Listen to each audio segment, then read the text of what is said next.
สวัสดีค่ะทุกคนกลับมาพบกับกวาง KTS อีกครั้งนะคะวันนี้ก็จะมาแนะนำละครเรื่องเข็มซ่อนปลายทางช่อง 7 HD นำแสดงโดยนักแสดงแถวหน้าอย่างนุ่นวรนุชที่สาวริธิสาบูมกิจก้องก้าวจิรายุและยูโรยศวรรษคมปลายแหลมแห่งกิเลสความรักความแค้นเหมือนเข็มซ่อนปลายที่ทิ่มแทงหัวใจผู้หญิงสองคนที่ต้องฟาดฟันเพื่อเอาชนะกันแต่ยิ่งยาวนานยิ่งโดนคมเข็มบาดลึกจนเกือบจะสายเกินไปเป็นเรื่องราวของเฉิดหญิงสาวสวยแข็งนอกอ่อนในมีฉันเป็นน้องชายที่สนิทกันมากต่างคนแต่เป็นที่ปรึกษาพึ่งพากันเพราะมีพ่อเจ้าชู้แบบชนะที่ทำให้แม่หม่อมหลวงไฉไลซึ่งเป็นอดีตผู้ดีเก่ามีฐานะแต่ถูกชนะผ่านเงินจนครอบครัวตกต่ำเฉิดสงสารแม่มากที่ต้องทนพฤติกรรมสามีแบบพ่อจนกระทั่งเฉิดได้แต่งงานและย้ายตามเรืองบุญไปเรียนต่อปริญญาเอกที่สวิตเพื่อหนีชีวิตแย่ๆที่เป็นอยู่แต่แล้วคนที่เฉิดคิดว่าเป็นเจ้าชายขี่ม้าขาวกลับเป็นซาตานที่มีรสนิยมซาดิสในเวลาที่ย่ำแย่ลานาชายหนุ่มรูปหล่ออบอุ่นแสนดีก็เข้ามาในชีวิตของเฉิดทั้งคู่ตกหลุมรักกันและลักลอบเป็นชู้กันแต่เรื่องบุญจับได้ลานากับเฉิดต้องแยกจากกันโดยลานาสัญญาว่าจะรอเฉิดและเฉิดคือผู้หญิงที่ลานาจะแต่งงานด้วยแต่ทันทีที่ลานากลับเมืองไทยแล้วได้พบกับเยาวยอดดาราชื่อดังลูกสาวเจ้าสัวยอดยศเศรษฐีตัวท็อปของเมืองไทยประกอบกับเยาวยอดเพิ่งผิดหวังพอเพิ่งผ่านเหตุการณ์การโดนหักหลังจากดาราหนุ่มคู่ขวัญที่รักกันมายาวนานลานนาเห็นโอกาสในการก้าวหน้าทางการเมืองที่ตัวเองฝันไว้จากเจ้าสัวยอดยศลานนาจึงเข้าไปดูแลหัวใจเยาวยอด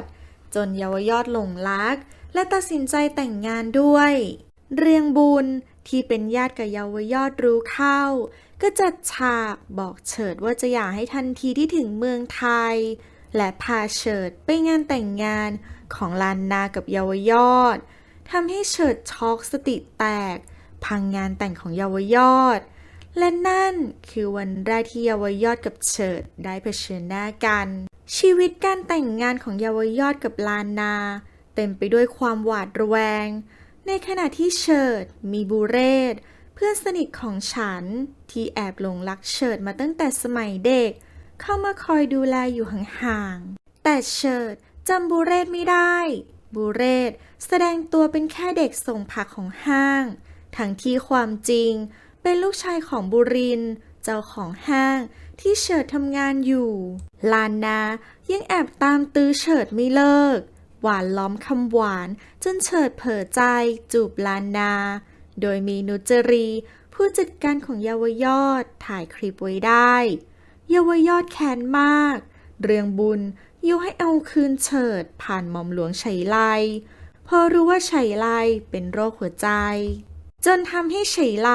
โรคหัวใจกำเริบจนต้องเข้าโรงพยาบาลทำให้เฉิดเสียใจ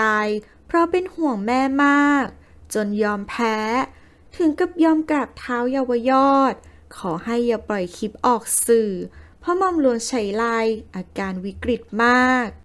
เยาวยอดที่ฝันอยากจะมีลูกมีครอบครัวที่อบอุ่นมาทั้งชีวิตจึงยอมปล่อยเรื่องเฉิดและขอสัญญาจากลานนาว่าจะสร้างครอบครัวด้วยกันแต่ด้วยร่างกายที่อ่อนแอและภาวะแท้งคุกคามเยาวยอดจึงต้องนอนนิ่งบนเตียงเพื่อรักษาชีวิตลูกเอาไว้เพราะถ้าแท้งครั้งนี้เยาวยอดจะมีลูกไม่ได้อีกเลยยอดยศส่งคนไปสั่งสอนเฉิดที่เป็นต้นเหตุให้ลูกสาวเกือบแท้งบุเรศกับฉันมาช่วยไว้ทันแต่ฉัน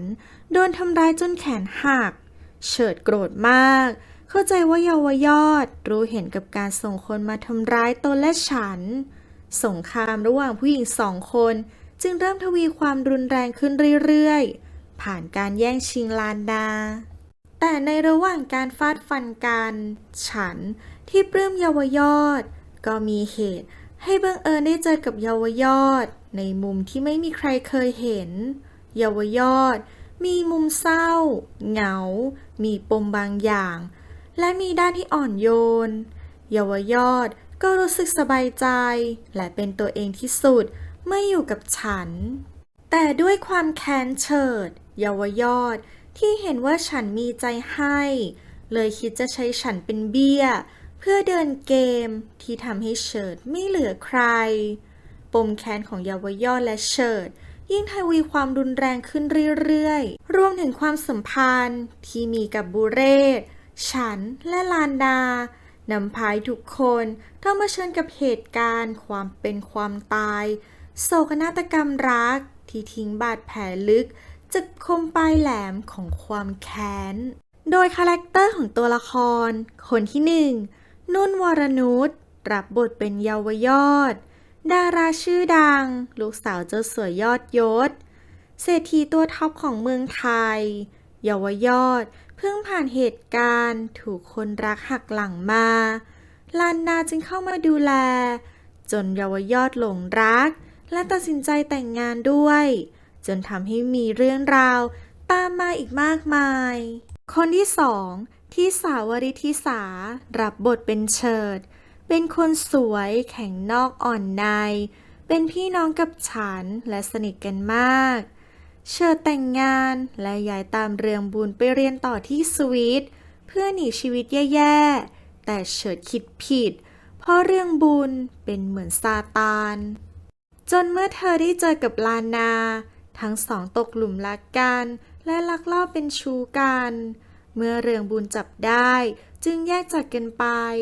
และลานาสัญญาว่าจะแต่งงานกับเฉิดแต่สุดท้ายลานากลับแต่งงานกับเยาวยอดทำให้เฉิดโกรธแค้นมากคนที่สามบูมกิจก้องรับบทเป็นลานาชายหนุ่มรูปหล่ออบอุ่นแสนดีแอบมีความสัมพันธ์กับเฉิดเมื่อเรืองบุญจับได้จึงแยกจากกันจนลานาได้มาแต่งงานกับเยาวยอดเพื่อหวังจะก้าวหน้าการเมืองที่ตัวเองฝันไว้แต่ก็ยังแอบตามตื้อเฉิดไม่เลิกจนทำให้เกิดเรื่องราววุ่นวายมากมายคนที่สี่ก้าวจิรายุรับบทเป็นฉันน้องชายของเฉิดรักและสนิทกันมากฉันแอบหลงรักเยาวยอดจนสุดท้ายเยาวยอดก็หลอกใช้ฉันเพื่อล้างแค้นเฉิด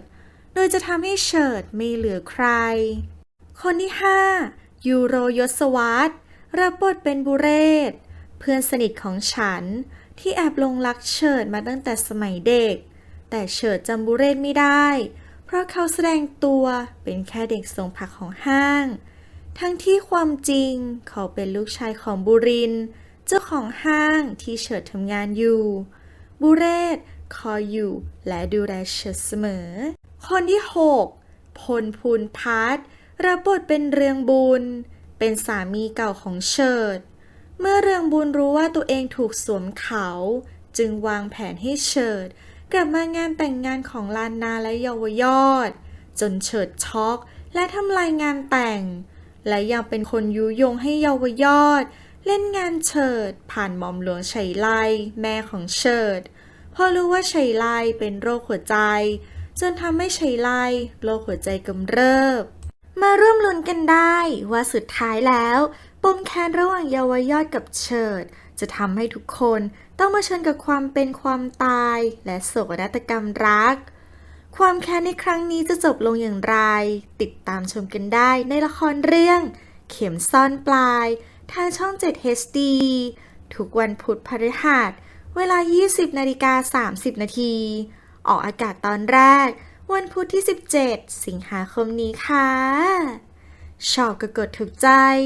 ใช่ก็ช่วยกด Subscribe หรือกดติดตามให้กวางด้วยนะคะและคลิปต่อไปก็จะทำเรื่องอะไรรอตามรับชมกันได้เลย